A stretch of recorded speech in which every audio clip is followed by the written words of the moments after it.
Hi guys, PJ here. Today I'm doing a bit of a fitter's review on this, the SPH-DA230 DAB by Pioneer. Now, I fit a lot of these radios. They're a very popular radio it seems, and I generally have no problems with them. So what I'm going to do is unbox it, have a look what comes with it.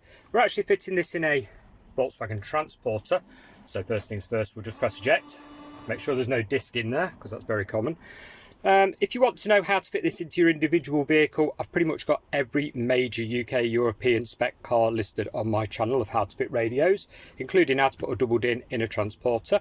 So what I'm going to do, like I say, show you what's in it, see any problems that I come across and get it in the vehicle. And have a quick look through the options in it. Now this model, the 230, is much better than the older model. The older model being the 130, the touchscreen used to pack up after a few months, and on the corners here, the capacitive screen, it's like a capacitive screen. You basically touched it and nothing happened. It looked like it got water damage. These newer models seem much better. This has been out for a good few months now and we don't really know of any problems. So with that said, let's get on with it. Let's unbox it.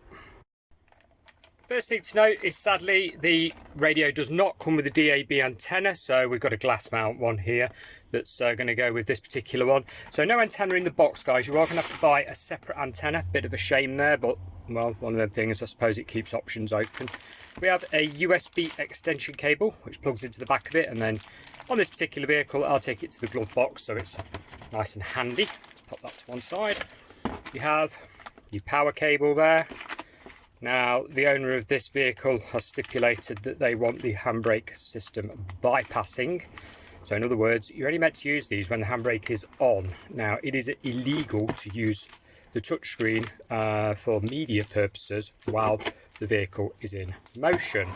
However, this person apparently has signed a disclaimer, so what we're going to do is snip this wire and connect it to the black earth, because your handbrake is a switched earth. So in other words, we're going to join this cable to this cable and then connect them back up.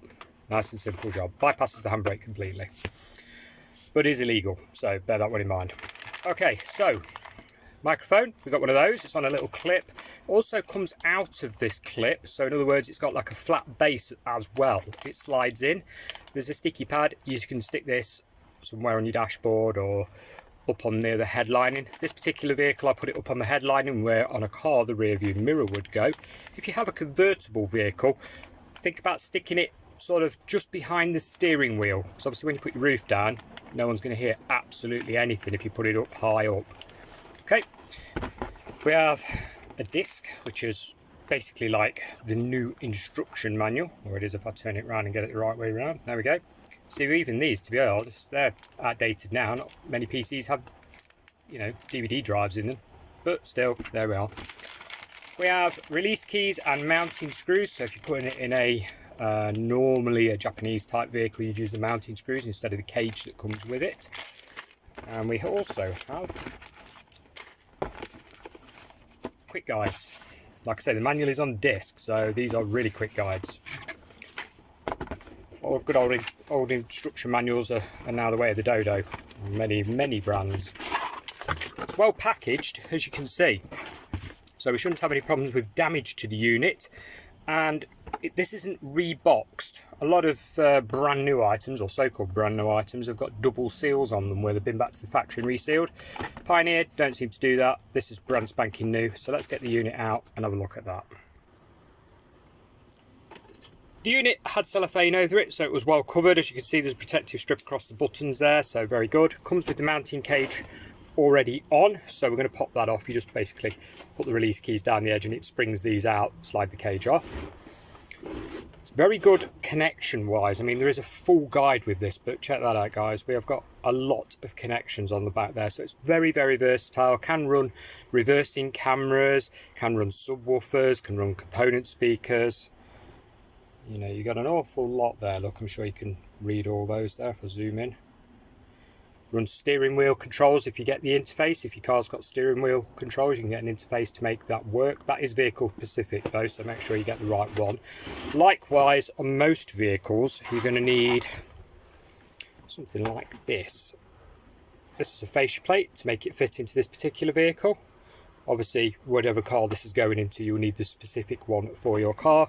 Likewise, you will also need a wiring harness adapter, like so. Right, let's get this installed and see what it looks like when it's on. Worth mentioning, when you're fitting a radio, I will do actually show this in all my vehicle specific guides, is get yourself a plastic leverage tool like this. A lot of cars need the trim levering off, you know, and basically if you use a screwdriver or something, you're going to put dints all the way along the trim and it looks a right mess. So invest in one of these. They're like £1 or £2 off eBay or Amazon or somewhere like that, and you can do yourself a favour and do no damage to the vehicle. Now I'm quickly going to unplug, which is vehicle specific again, but you may encounter it, the airbag warning light here. Do not turn your ignition off if you're going to do this. Take your airbag warning light, there you go, just there, look. So we're not going to turn the ignition off until that's plugged back in again, otherwise you'll have a warning light come up on the dashboard. Just gives me better access to get to everything. Like I say, do refer to the vehicle specific video for that regarding your car. We've prepared the cable, there you go, there's the earth that I was on about to bypass the handbrake, nice and simple. So we're going to finish off taking the original radio out. Quick update for you guys while I'm busy in a way running all the cables through the vehicle, etc. There is one thing to bear in mind: if you bought a screen mount DAB antenna, they stick to the window screen. Now this being England, yes of course it's absolutely pouring it down with rain and the glass mount doesn't stick very well to the window screen, so you've got to make sure your window screen's like dry and heated. So maybe put the car heater on, only put the ignition on of course if you've got your airbag light plugged in, like I mentioned earlier on, but you need to dry your windscreen out, because otherwise you've got absolutely no chance of it sticking to the window. Just thought I'd give you that quick tip rather than you waste the sticky pad that's on the back of the thing. Just a quick note on the mounting cage to these items. Now this is the original one that comes with the radio, and these are 113mm in depth, okay, in height rather. Now the Volkswagen, you can use the original cage, as you can see, which is what I'm doing. Some brands of car though, depending on your car, may require a smaller cage, such as a 103mm one. These are available in kits from various retailers, Argos, Amazon, etc. So if you're ordering everything online, don't forget to check that you don't need an extra cage, because as you can see, this 113 cage, it's got some bumps here. Well, the smaller cages don't have them bumps, so in other words the metal's higher up and it sort of takes the gap up, and they also normally come with like side fitting plates. So just check with your vehicle what cage you will need, whether you can use the original 113mm cage or whether you need an aftermarket smaller cage. And like I say, it's to do with the height of them, so just check that with any car shop or with your online retailer, should be able to point you in the right direction. So let's get this all plugged up now and start testing it.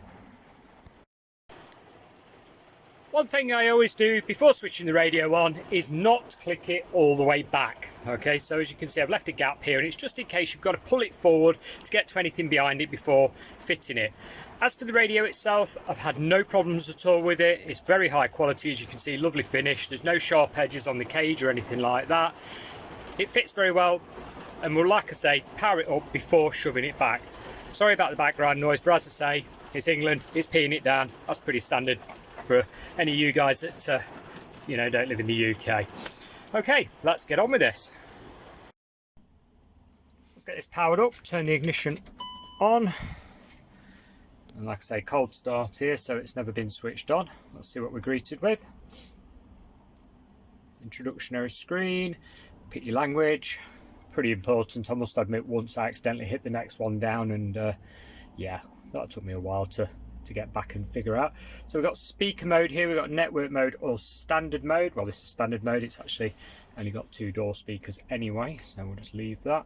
Does the antenna require power? Now this is the DAB antenna. Some are powered, some are not. This particular one is not, so we can turn that off.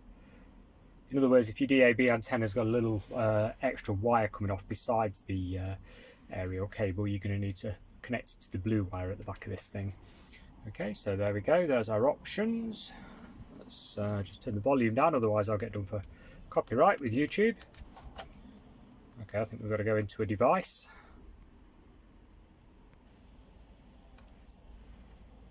There we go, nice and sensitive touch screen there. Let's see if we lock onto a radio signal. I mean, this is very aerial dependent, of course. Gem, there we go, we've got a gem going on there. That's fine, preset it. Touchscreen is very, very responsive, I must admit. Let's have a look at some other features we've got on here. We've got DAB, DAB working well. Just give that a quick try. Like I say, I've got to keep the volume down, guys, because otherwise copyright will be a problem for me. You got your Bluetooth here to connect it to your phone. Obviously, I'm not going to do that. The owner of the vehicle will do that. But you can stream your music from your phone to the actual radio itself, or of course use it for hands-free calling, because we've got a microphone that came with it as well. Let's go back to the middle bit here. We've got Spotify as well built in. Obviously, again, can run from the same account your phone's running on. We have AUX 3.5mm jack connector in the back of the radio. Now that cable doesn't come with it, so if you want to use 3.5mm jack, you're going to need a jack to jack cable, and you're going to have to buy it separately because it does not come with it. USB, like I say, I've popped the USB in the glove box. Non-responsive because I haven't got a USB dongle plugged into it or a phone plugged into it. So in other words, you can put your music on a memory stick and that'll play it, or you can plug it into your phone and it'll play it. Here we have iPod. And what else have we got, guys? Let's have a look. We have settings up here. Now these things have a ton of settings on them. So if we go, there you go, you've got AV source settings. Check all that out. That's quite a lot. Let's go back, and then we've got input output settings on off there, various ones. AV input is off, so you might have to set all this up, guys. If you're running a reversing camera on one of these, you're going to have to activate each individual thing to make it understand that it's connected. Camera lock, there you go. Back camera input off as default. So if you've got your rear reversing camera on and it doesn't work, you want to go into these settings and have a look. Okay, we've got camera polarity there. Standard vehicles, just leave it on battery. I mean, I can't change it because there isn't one plugged in, but just leave it on battery for your standard vehicles. Parking assist guide on and off. That's them little lines that come up when you reverse your vehicle. I don't know if you've ever seen them, but they're basically like a traffic light system. So if you get to red, yeah, you're about to hit the wall behind you. You can turn them on and off, and you can adjust the height of them on the screen. Again, this only applies to reverse cameras. What else have we got on here? Scroll down. We've got safe mode, demo mode, you're not going to need demo, language, restore settings, touch panel calibration, we don't need any of that. Theme, okay, check all that out. You can adjust all the background themes, and there's quite a lot on there. We can have a clock if we want, look. All those, illumination. So there's a lot of customization available, which means you can match the colour of the display to the colour of your instrumentation, which is quite nice. A lot of Volkswagens have blue, for example, instruments, so you could match that. What else have we got then? Sound settings, graphic equalizer. Oh, hang on, tap on powerful. No, disabled. Not sure why. Maybe because I'm not playing any audio at the moment. That could be it. I'd have to put it on an audio source, but like I say, at the moment I've got it on full mute because of copyright. Fader, balance, etc. Source level adjust. So in other words, you can adjust the level of, say, the DAB radio output to match the level of your phone output, for example. Subwoofer on and off, if you've got one of those connected, booming away. Speaker levels, crossovers. So in other words, if you've got tweeters and, you know, high pass filters, etc., you can tune all them in.